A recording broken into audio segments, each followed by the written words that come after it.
大家好，歡迎大家翻到嚟劉振峰生活頻道。今日我哋嘅題目係從錯誤中學好廣東話9聲6調。事緣呢，因為師傅經常都講錯嘢㗎啦，大家都知啦。咁上集呢，因為呢個否極泰來啊，就好多朋友留言就話呢個字呢唔應該讀否，應該讀否先至啱嘅。所以呢，今集統計師傅之前有咩字係講錯咗，或者咧睇錯字都未定㗎。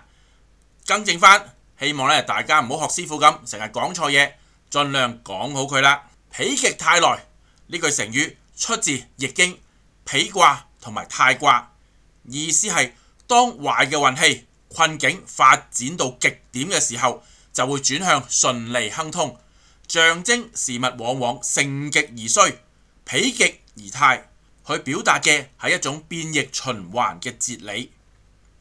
至於否字，呢度係唔可以讀否定嘅否字嘅，而係需要用易經裏邊卦名中專用嘅讀音否。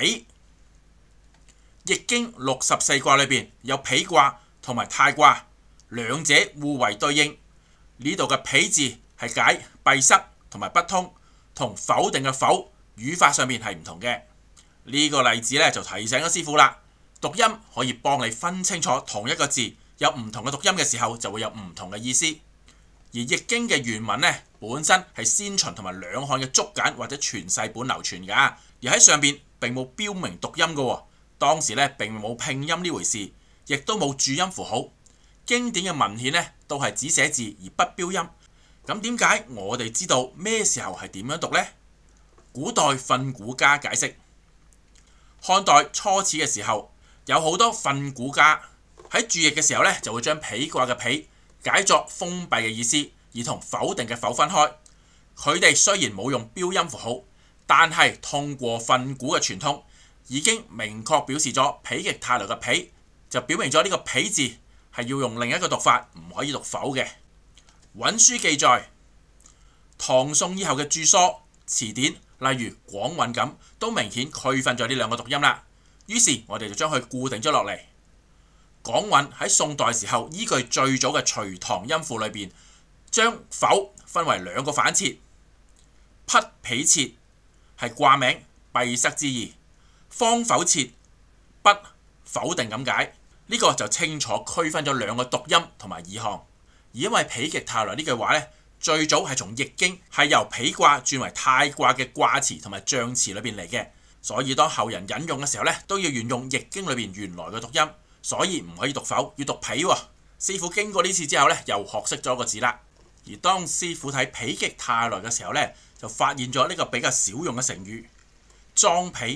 原來當係用裝否呢個詞語嘅時候呢，呢個字裝就要讀裝啦。另一個成語藏谷亡羊裏邊呢，呢個字就要讀藏喎。原來係姓氏嚟嘅。藏同埋谷兩個人共同牧羊，一個只係顧住讀書，一個只係顧住賭博，結果都唔見晒自己放牧嘅羊。典故出自《左傳》熙公23年，之後呢就會用嚟比喻凡係有虧職守，不論理由幾光明正大都好，都難逃失職之責。而呢個字裝最早見喺商代嘅甲骨文裏邊，本意本來係話俘虜同埋淪為奴隸嘅人，而從主人嘅角度嚟睇呢，順從就係奴隸嘅美德。而裝呢個字呢，就解臣僕同埋良善嘅意思。裝否係點解呢？原來裝否係指善惡嘅評定，係問人哋係好定係壞咁解。而呢個字除咗可以讀裝，亦都可以讀藏同埋葬。藏係中國其中嘅姓氏嚟嘅。而呢個字呢，同時係裝嘅古字，解釋就係內臟五臟咁解，而亦都係藏嘅古字嚟嘅，意思係庫藏，即係話儲存啲嘢咁解。而佢嘅動詞呢，就可以解做隱藏嘅藏。而另外佢亦都係賊贓贓嘅古字，解釋呢就係貪污受賄或者竊取之財。另外呢個字呢，原來古字仲通埋葬字，係埋葬咁解。所以呢，如果有時候見到古文有呢個字嘅時候呢，有好多解釋，要查清楚先可以。跟住又講翻師傅上次讀錯嘅字啦，就係呢個字癸，真正嘅讀音係癸。10天干之一癸水，師傅咧之前喺影片裏邊咧讀過係癸嘅，不過呢，呢個就唔係師傅讀錯啊，係師傅故意咁讀嘅。事緣呢，有一個痛苦嘅經歷。之前呢，有啲認識師傅比較耐嘅朋友啦，或者之前有見過師傅嘅朋友呢，都知道師傅呢曾經幫李居明大師喺佢嘅新光劇院而家執咗啦。嗰陣時佢搞一個市集喺新光裏邊，咁呢，我就擺咗個攤檔，就幫人問事答問題嘅。而呢，喺當時有位朋友呢，就嚟問我佢個命係點啦，佢就係癸水命，而師傅亦都直接講咗俾佢聽癸水命喎，你係。點知呢個朋友一聽，佢聽錯咗富貴嘅貴，之後就不停追問師傅啊，到底佢係點貴法呢？佢嘅命係點樣貴啊？點解而家係唔發達呢？結果本來我通常係10分鐘嘅問事過程呢，呢位朋友拖延咗，變咗1個鐘頭啊！非常痛苦嘅經歷。雖然佢之後又俾翻足晒錢我嘅，但係呢過程裏邊我不停同佢解釋呢個係貴係天干之一，就唔係富貴咁解，但係好似聽唔入耳啊！所以呢，之後師傅就調整咗，好多時候呢就講癸水啦。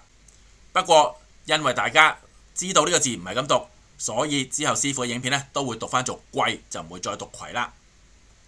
另一個字師傅讀錯嘅戊，粵音就係戊，都係10天干之一，最出名嘅戊戌政變都係呢個戊。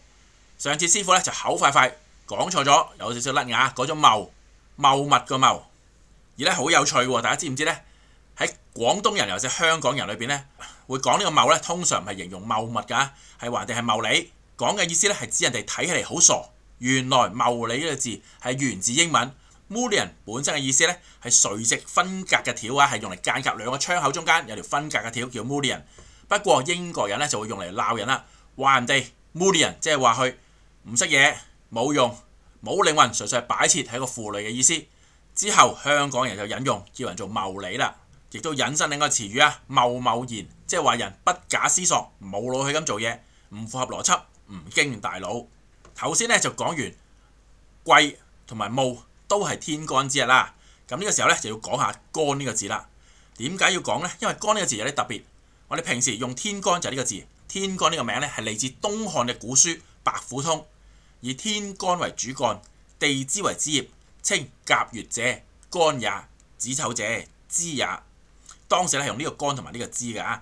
之後嘅人為咗分辨佢唔係同樹木有關，就變成個干支啦。但係點解要提呢個字呢？因為呢，好多用簡體字嘅朋友啊，唔單止係中國國內嘅朋友啊，馬來西亞朋友啊，新加坡嘅朋友都會有呢個問題嘅。台灣朋友就冇呢個問題啊。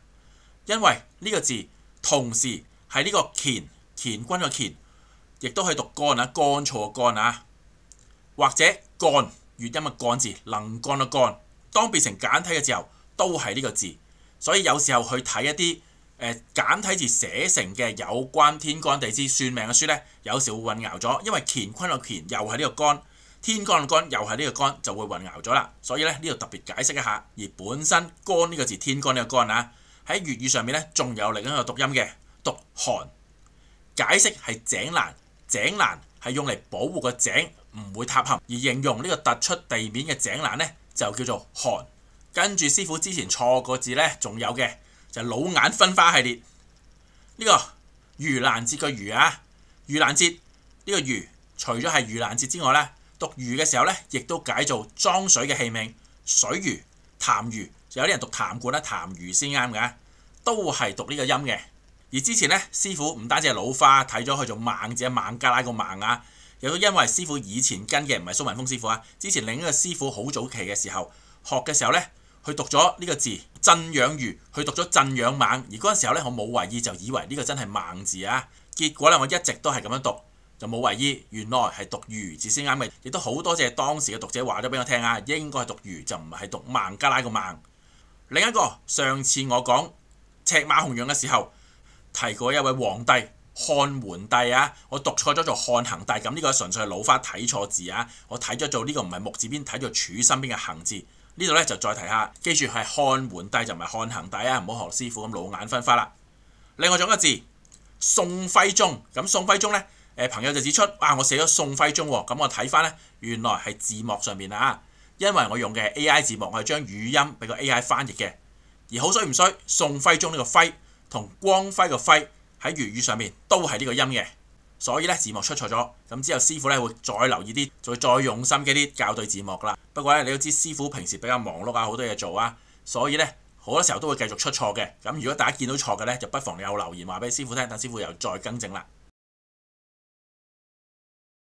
跟住我哋要講下一啲佛經嘅用字啦，因為好多朋友咧睇完我上次講彌勒佛嘅介紹之後咧，都好想師傅講多啲佛經。不過咧喺講之前咧，我哋試下睇下啲字先。第一個字啊，而喺佛經裏邊咧，有時候佢會讀啊，有時候會讀柯嘅喎。咩時候用乜嘢咧？佛經裏邊阿修羅梵文原名係咁樣 Asura， 因為係音譯寫成阿修羅。而因為梵語嘅音譯係咁樣嘅話呢，所以當我哋讀到阿修羅呢個字嘅時候呢，就會讀阿修羅而唔會讀阿修羅。另外仲有一個經常會用嘅阿耨多羅三藐三菩提，梵文係咁樣嘅 Anuttara Samyak Sambodhi， 意思就係無上正等正覺，即係佛所證得嘅最高智慧。因為比較接近原來嘅梵語音譯，所以我哋都係讀阿耨多羅三藐三菩提係比較好嘅。另外咩時候讀阿呢？阿羅漢梵文係咁樣 Arahant， 意思係基本已經修行圓滿嘅聖者。因為梵文嘅讀音係咁樣，所以咧我哋通常都會讀翻阿羅漢嘅。另一個阿彌陀佛梵音係咁樣 Amitabha， 所以喺呢度咧我哋都會讀翻阿彌陀佛。不過咧上次有個讀者咧就話：係咪讀阿彌陀佛會比較好呢？大家留意翻，因為呢個係梵語音譯嘅意思啊，而呢個字本身可以讀離，可以讀微，但係兩個字咧都唔係咁近似梵音嘅，所以喺呢度咧我哋就未必使執得咁正啦。可以讀阿彌陀佛又得，阿彌陀佛又得，甚至你跟翻梵音比較近嘅阿彌陀佛都得嘅。大家知道係咩意思就得噶啦，就唔需太過考究嘅，因為比較多一啲外來嘅經語啊，都係會有咁嘅情況發生嘅，甚至係好似聖經咁。耶穌本來希伯來文係咁樣讀嘅 Yeshua， 但係如果你喺香港嘅教會裏邊咧，應該都唔會有神父牧師係讀咁樣噶啦，都係會跟翻中文譯音讀翻耶穌嘅。所以有時候咧，大家就唔使太考究，知道我哋係讀邊樣就得噶啦。因為如果你真係考究嘅話，你就讀翻梵音咯。另外一個字華，本身粵音係華，即係華人中華咁解，而粵音有另一個讀音花。而喺佛教裏邊，華嚴中就會用花呢個音。另外有個成語春花秋實，其實咧春花個花係呢個華字嚟㗎，所以咧大家唔好寫花朵個花啊，春花秋實係呢個花先啱嘅。另外花仲有一個粵音讀華，有朋友你可能認識到人哋嘅姓氏係用呢個華字嘅喎，原來當用嚟做姓氏嘅時候咧要讀華，所以係華先生、華小姐。就唔好讀華先生或者花小姐咯。另外咧，當我喺度搜集緊我啲讀錯咗個字點樣讀翻啱嘅時候咧，就發現咗咧網上面有一句好流行嘅，就係用嚟啲用普通話國語嘅人咧就話廣東人啊唔識讀，讀到各咁聲，就係呢四個字。佢咧就成日貼啲人咧就讀各國家，咁咧其實係因為嗰個人讀咗懶音啫。呢四個字嘅音完全係唔同嘅，應該係讀各個國家先啱，四個係唔同音嚟㗎。但係其實好多人都唔知啊，家其實仲有其他讀音。第一個可以讀姑，係古音，有啲喺詩詞喺宋詞裏邊咧會讀做姑先至啱嘅喎，因為古籍裏邊家同姑係本身係接近嘅音嚟㗎。另外粵語裏邊有讀法，呢個字可以讀嫁，不過咧係都係古音嘅遺留嚟㗎。實際而家口語就好少再讀嫁㗎啦。同埋有個比較特別嘅，原來呢個字仲可以讀遮，係助語詞，通常喺詞語嘅尾，即係同遮係個遮係一樣㗎。不過都係古時應用古音嚟嘅，實際而家就好少再用噶啦。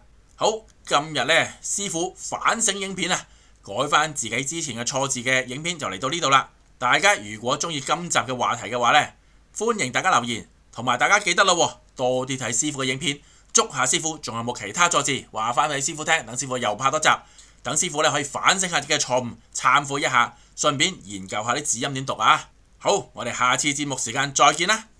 拜拜。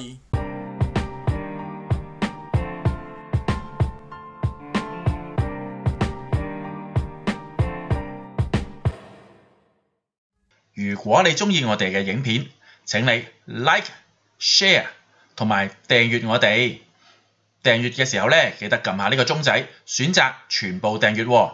咁我哋一有新片就會通知你㗎啦。除咗 Like、Share 同埋 Subscribe 之外，大家仲可以睇晒影片裏邊嘅廣告，同埋利用影片裏邊嘅超級感謝功能，更加可以成為我哋嘅會員嚟對我哋作出鼓勵。如果你對影片嘅內容有咩唔明白，或者有話題想我哋講，又或者咧想講下你嘅意見，都歡迎你哋留言㗎。你嘅支持就係我哋嘅動力，多謝大家。